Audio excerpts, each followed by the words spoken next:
KR news ప్రేక్షకులందరికీ సంక్రాంతి శుభాకాంక్షలు. Thank you. అందరికీ ఈ ఇయరంతా హ్యాపీగా ఉండాలని మనస్ఫూర్తిగా కోరుకుంటున్నాను. ఈ కేఆర్ న్యూస్ ఛానల్ జనసేనకి చాలా సపోర్ట్గా ఉంది కాబట్టి జన సైనికులందరూ అలాగే వీర మహిళలు వీళ్ళందరూ కూడా ఈ ఛానల్ సబ్స్క్రైబ్ చేసుకుని జనసేన రిలేటెడ్ ఏదైనా అప్డేట్ ఉంటే తెలుసుకోవాలని మనస్ఫూర్తిగా కోరుకుంటున్నాను.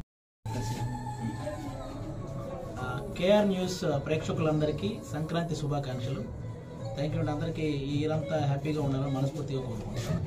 ఈ కేఆర్ న్యూస్ ఛానల్ జనసేనకి చాలా సపోర్ట్గా ఉంది కాబట్టి జన సైనికులందరూ అలాగే వీర మహిళలు వీళ్ళందరూ కూడా ఈ ఛానల్ సబ్స్క్రైబ్ చేసుకుని జనసేన రిలేటెడ్ ఏదైనా అప్డేట్ ఉంటే తెలుసుకోవాలని మనస్ఫూర్తిగా కోరుకుంటున్నాను.